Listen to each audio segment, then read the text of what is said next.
This month on The Potter's Touch, Bishop T.D. Jakes, Touré Roberts, and Sarah Jakes Roberts deliver life-changing messages from unlocking kingdom power and enduring into your next. In this week's message, Called to Conquer, Pastor Sarah Jakes Roberts draws from Ephesians 2 to reveal how God's mercy transforms us from bondage to boldness.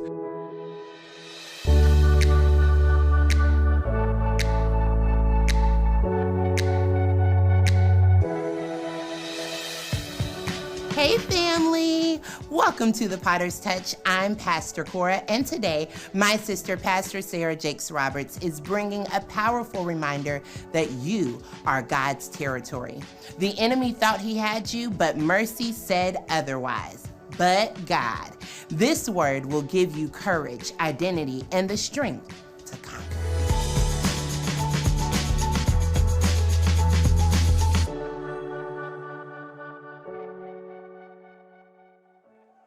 Ephesians chapter 2 says this.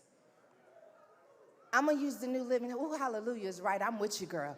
Ephesians chapter 2, verses 2 through 5. I want you to understand that you were a territory. I like the New Living Translation. It says, you used to live in sin, just like the rest of the world, obeying the devil, the commander of the powers in the unseen world. He is the spirit at work in the hearts of those who disobey God. Okay. So when I was not living in obedience with God, I was allowing the spirit of the devil to be at work in me. He was taking over my heart, my mind, my actions. He was possessing the territory of me. Okay? This is what you really got to understand this. Because there are some moments where we like, man, I just got caught up. Man, I was just doing my thing. You wasn't really doing your thing. You was doing his thing. The enemy has a vested interest in you refusing to obey God. So when you refuse to obey God, you think you're just out there doing you. You're not doing you, you're doing him.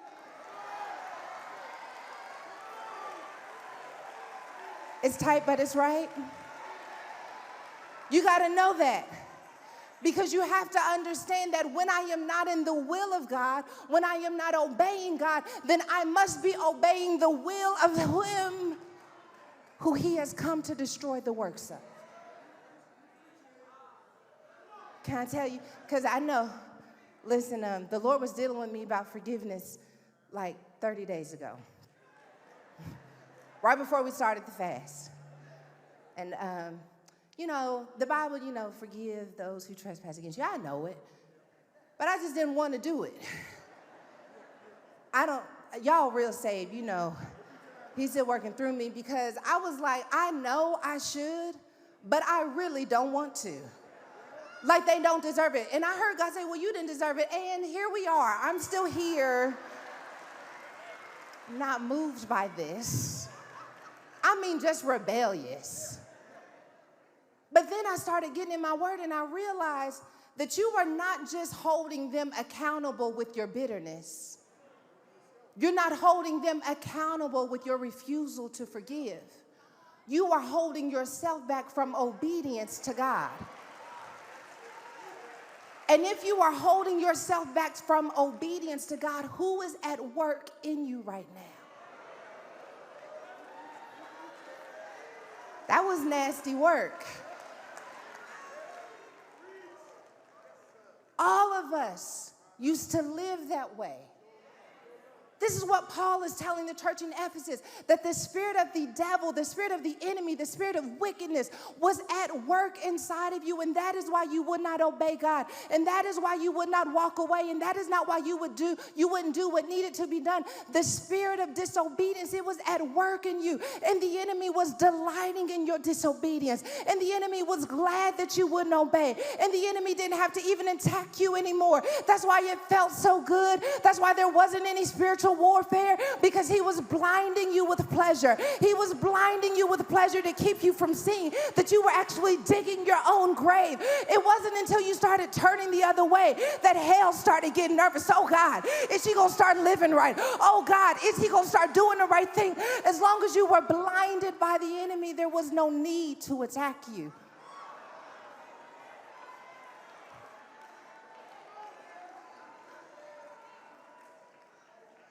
But Ephesians 2 goes on, and it says that all of us, we used to live that way, following the passion, desires, and inclinations of our sinful nature. By our very nature, we were subject to God's anger, just like everyone else. But plot twist hits in verse 4. It says, but God, see, that was the difference. See, that's how I know y'all not church folks the way y'all used to be. Y'all done got cute. Because but God used to take the church out. I remember when just saying but God used to wipe somebody out. Because they would look at all of their life and all of the things they went through and all of the ways that God's anger should have took them out and all of the ways that God should have turned their back on them. And all of a sudden you would say, but God, who is rich in mercy, but God who loved me in spite of what I went through. I wish I had about 10 people in this room who had a but God testimony. It's not that I wasn't living right. It's not that I did everything the right way. It's not that I obeyed everything God told me to do. I used to live in sin. I used to be addicted. I used to lie my face off. I used to manipulate. But some kind of way, God's mercy means I didn't get what I deserved. And not only did I not get what I deserved, he's allowing me to live a life I could have never earned. That is what happens when I turn my face to God. I don't get what I deserve. I should have been dead and in my grave. He should have turned his back on me. I should be unhoused waiting for someone to come feed me. But God, but God, but God, but God, if I'd have got the things that I deserve, God would have been somewhere rightfully turning his back on me. But he loved me too much. His mercy was too good. It chased me down. It chased me out of the bar. I wish I could have testimony service in here for a minute. And we would talk about those moments where but God interrupted you in the middle of your sin, where God said, excuse me, you're still mine. Excuse me, you gotta come out of this. Excuse me, I still got a call on your life. But God, but God, but God, but God, but God, but God, you can come in here and act like you had it all together your whole life. But I know that there's at least 3 of us in this room who have no business being in this room. It's no wonder I came in here looking the way I'm looking. If you would have seen the hell I went through before I stepped into this building, there would be no doubt in your mind that God still does miracles, that God still changes hearts. But God, but God, but God over that child. But God over that business. But God over those finances. I don't care what the enemy says. But God will come through in the middle of the night. But God will change the doctor's report. But God will change your mind. But God will heal your heart. But God, but God.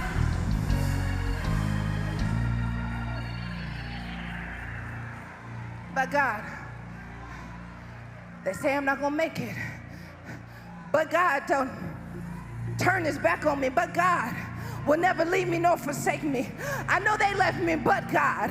I know I don't have what I need in this moment, but God. I know I'm tired, but God. I know I'm weary, but God. I know I'm standing in the dark, but God. I know I'm depressed, but God. I know I got anxiety, but God. But he that began to work in me is going to complete it, but God. Don't you forget the but God factor. I know you're looking at the algorithm. I know you're looking at the news, but God, but God, but God. He doesn't report it to CNN. He doesn't tell Fox News first, but God comes through when you least expect it, and all of a sudden there's breaking news, but God, breaking news, but God said it ain't over.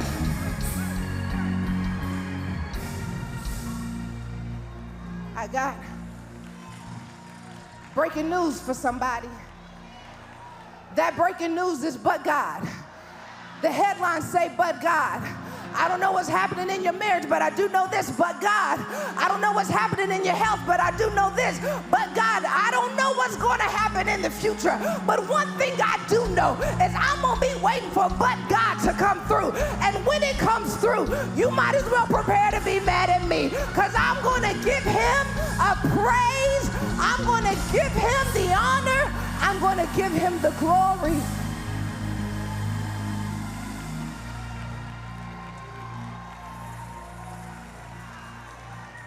But God, you gotta know.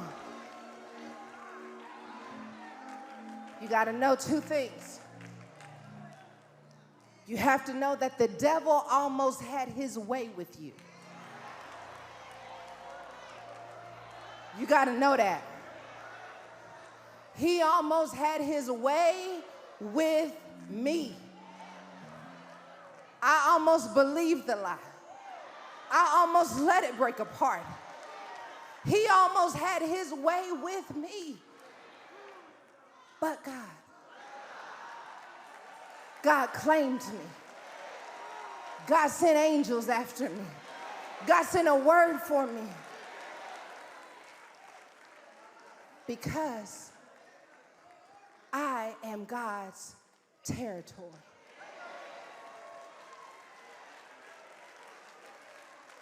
I am God's territory. That's why the enemy couldn't have his way with me. I was God's territory and didn't even know it. So God had to show me when I was in agreement with the enemy. I wish we could have real talk in here. I was in agreement with the enemy. I liked what he liked for me. I loved what he loved for me. I was in agreement with the enemy. But God brought me to myself. Like the prodigal son, God brought me to myself. And all of a sudden, I had to break covenant with the enemy. I had to break covenant with the thing that I once loved, because I recognized that what I loved was killing me.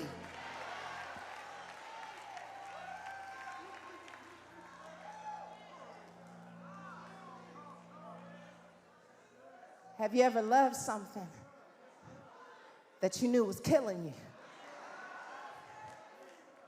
Killing your hope, killing your peace, killing your confidence, killing your wholeness. But I loved it anyway. Ephesians says that even though we were dead because of our sins, he gave us life when he raised Christ from the dead. I was caught up, but God conquered the thing that had me caught up. I gave God permission to conquer the thing that had me caught up. Woo. You got to give God permission to conquer the thing that has you caught up. Woo. Deliverance. Because when you give God permission to conquer what the enemy's trying to kill, my Bible tells me that you will go from being dead to alive.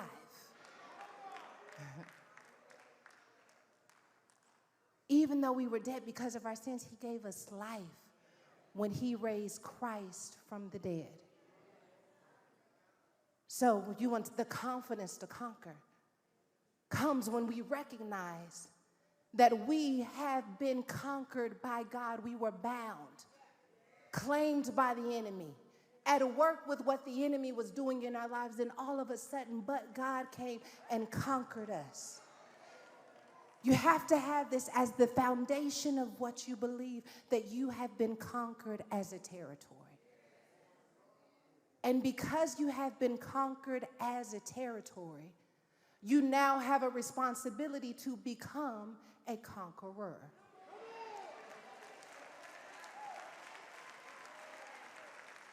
It's important that you understand the full depth of how you were bound, the full weight of it, the full pain of it, the full detriment of it, so that you can understand the strength that God exerted when he freed you, when he allowed you to have access to another life.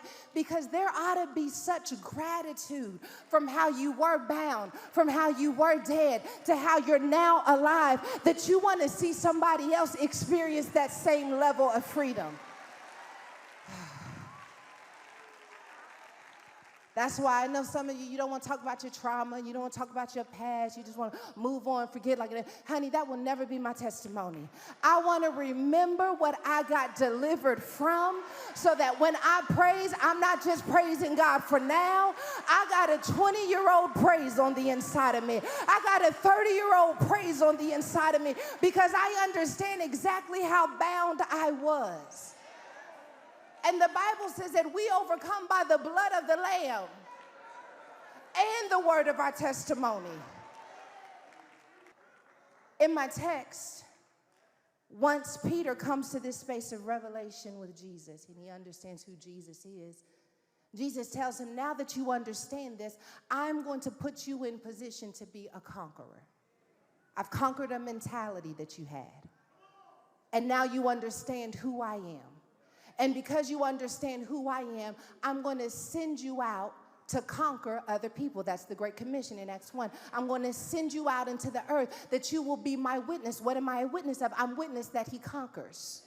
I'm witness that he breaks chains. I'm a witness that he restores and he redeems. And I'm going to be your witness wherever you send me. And he says, I'm going to give you keys. The enemy does not want you to recognize that you have been conquered and that you are a conqueror, because conquering is contagious. When I see you overcome, when I see you overcome what the enemy threw your way, when I see you get victory, all of a sudden I think I can do it too. I start to believe that the same God that did it for you can do it for me too. Conquering is contagious. Misery loves company, but so does conquering. Conquering loves company too. That's why I try to make sure that I get around some fellow conquerors, because when I start seeing that you are more than a conqueror, I start wondering if I can be more than a conqueror too. That's why you got to be careful who you sit next to in this service, because you may be letting depression bully you. You may be letting depression say your name over and over again, but all of a sudden somebody will release a praise and you won't even recognize that that praise had to hop over their depression. It had to hop over their anxiety. It had to hop over their shame in order to be released. And if you can release a praise that hops over your anxiety, then maybe I could release a praise in the middle of this divorce, in the middle of this pain. Maybe I could hop over it too and still believe in the goodness of God. Maybe I could hop over it too and still believe that he can do exceedingly and abundantly. Conquering is contagious. Your children need to see you conquer some things. Your mother needs to see you conquer some things. Your community needs to see you conquer some things, because conquering is contagious. Exposure is everything. And if you don't make your life about conquering something, you will leave a generation bound to a way of thinking that they are not supposed to be bound to, only because someone was not willing to conquer in front of them.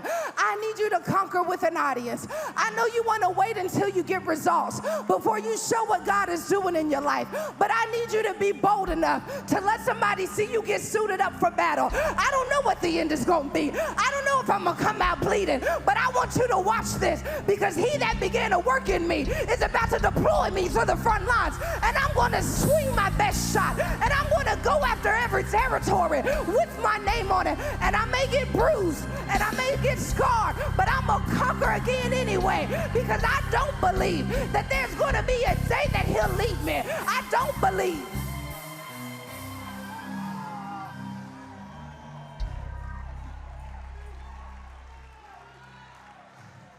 I'm nervous, but I'm going to do it anyway.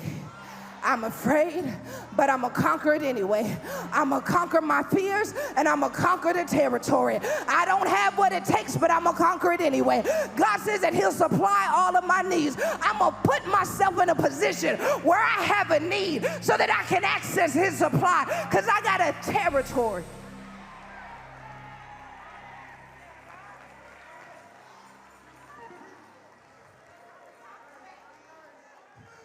Please receive your identity as a conqueror. Please receive it. Please hold on to it. Look back over your life after all the things that God's brought you through. Yes, we sang that earlier.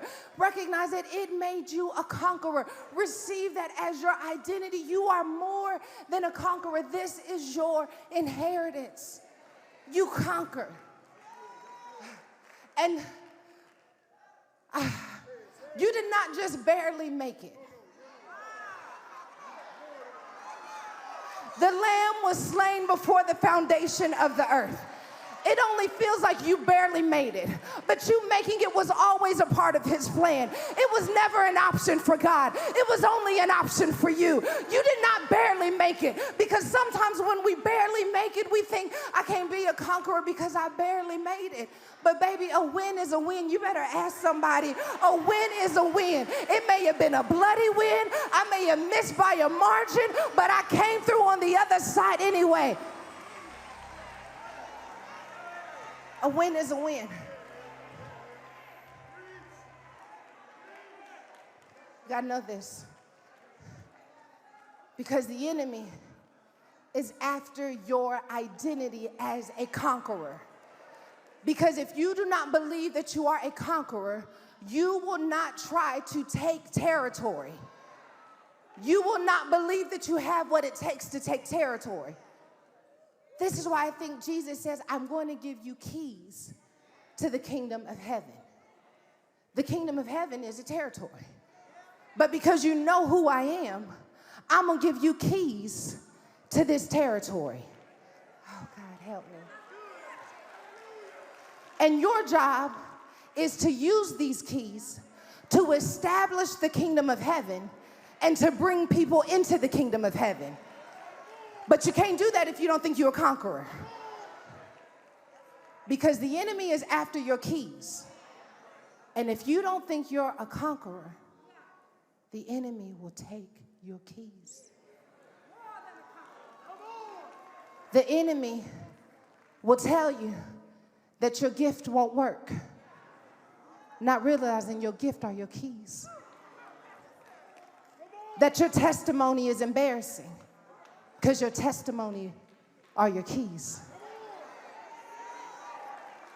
It's not just a gift, it's not just a talent, those are your keys. That's what God's going to use for you to open the door to allow someone else access. I'm giving you keys to the kingdom of heaven. Some of us have many keys. Sometimes it's my testimony. Sometimes it's my personality. Sometimes I got many keys. Sometimes it's my gift. It's my academia. Sometimes it's my finances. It's a key. It opens the door to allow people access to the kingdom of heaven. It's just the key. That's just the key. The key doesn't even matter. It's what they get access to. The key is what God is using to give them access. The key is what God is going to use. It's not just a song. It's a key. It's not just a job. It's a key. It's not just a talent. It's a key. This is a key. My marriage is a key. My life is a key. I'm meant to grant someone access to the kingdom of heaven. But if the enemy convinces you that your keys won't work, you'll be alive, but you won't be a door. You'll be alive, but you won't be a gate. I'm going to give you the keys to the kingdom of heaven, and it's going to grant access. And then he says, whatever you bind on earth will be bound in heaven. This is a part of what you get when you get access. As a conqueror, you have the ability to establish the kingdom of heaven. You have the ability to make sure other people get in. You have the ability to establish it in places where you have been sent and been called. But I also want you to know that these keys allow you to bind on earth what has been bound in heaven. Let me say that in a way that breaks it down a little bit. If it's bound in heaven, but loose on earth, that's a problem. Okay, all right. Okay, my text says, and I will give you the keys of the kingdom of heaven, and whatever you bind on earth will be bound in heaven. And sometimes we read that and we think that what we bind on earth will automatically be bound in heaven. That's not how it reads if you read in the original manuscript. The original manuscript suggests that what is bound in heaven needs to be bound on earth. Oh, God, help me say it real good. And I will give you the keys of the kingdom of heaven. Whatever you bind on earth will have already been bound in heaven. So you got to be willing to ask yourself, is something running on the loose on earth that has been bound in heaven? Is there something running loose in your family that could never run loose in heaven? Is there something running loose in this country that could never run loose in heaven? Because God says, I'm going to make sure my people have keys to bind on earth what has been bound in heaven. I don't think the angels walk around depressed. I don't think the angels walking around feeling inadequate, but it's running loose on earth. But somebody got keys to bound what's loose on earth so that it can be bound the way it's supposed to be bound in heaven. Sometimes you got to bind up your own mouth. Sometimes you got to bind up your own thoughts. That's why we bring every thought into captivity, because if this thought can't exist in the heavenly realms, it can't exist in my head. I'm trying to become more like God. I'm preparing for the moment He takes me up. I'm practicing on earth. So I bind every thought from the enemy. I bind every plan of the enemy that's running rampant in my life, and I don't bind it in my own power. I take out my keys, the keys that I have, because I have a revelation of who Jesus is, and that revelation tells me that depression is not my portion. I'm going to the therapist because some things need to be bound. I'm backing away from the table because some things need to be bound. I'm sorry, but I'm not sorry. We can't be friends no more, because anytime I get around you, I get a little too loose, and I'm in a season where some things need to be bound up on the inside of me. I'm sorry, but I got some binding to do. I got some binding to do. Somebody, you done got a little loose. You done got a little loose in your ways. You done got a little loose in your thoughts. You done got a little loose in your actions. And you feel like, I don't know how to get bound again. I don't know how to get tight again. I don't know how to get focused again. But I hear God saying, I'm going to bind up your eyesight so all you see is me. I'm going to bind up your mind so your mind is set on things above. I'm going to bind up your language so you speak what I speak and you think what I think and you move the way that I move. I'm going to bind up what's been running loose in your life.